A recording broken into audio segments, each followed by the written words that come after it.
God's Waiting Room, by Pastor Kevin Sadler. Print this article. Wait on the Lord, be of good courage, and he shall strengthen thine heart. Wait, I say, on the Lord. PSA 27:14. The half-joking prayer, "Lord, I need patience, and I need it right now," isn't too far removed from how we approach matters of spiritual growth and living out the will of God in our life. Life is full of waiting. Waiting for your phone to charge, waiting in line at the grocery store, waiting in a traffic jam, waiting for a job, waiting for the right spouse, waiting for test results, waiting to be old enough to drive. Steve Farrar of Men's Leadership Ministries says, waiting is like eating gravel.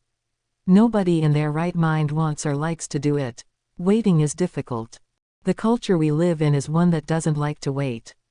We like instant and fast everything: instant downloads, instant messaging, instant coffee, instant prints, fast food restaurants, faster internet, fast phones. However, there are many times along our journey through life when God says, "Wait here." And what looks like 15 minutes turns out to be 15 months, or even 15 years. The Bible provides numerous examples of people who waited on the Lord. Abraham waited for decades to have the son that God promised him. Joseph had to wait in prison. Moses waited for 40 years on the backside of the desert, tending sheep, before leading the children of Israel out of captivity in Egypt. The Israelites then had to wait 40 years to enter the Promised Land. Simeon waited for the birth of the Messiah. Paul waited during his time of preparation in Arabia. Waiting is a part of God's plan and purpose in our lives, and resisting God's timing and trying to get ahead of the Lord can have serious consequences. Abraham and Sarah found this out when they ran ahead of God, with Hagar bearing Ishmael instead of waiting on God's promised general. 16. God works while his people are waiting. Time is not wasted in God's waiting room. Waiting on the Lord renews our strength. Isa 40:31.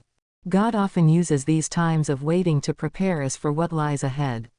Oswald Chambers writes, "We are apt to think that everything that happens to us is to be turned into useful teaching. We shall find that the spheres God brings us into are not meant to teach us something but to make us something.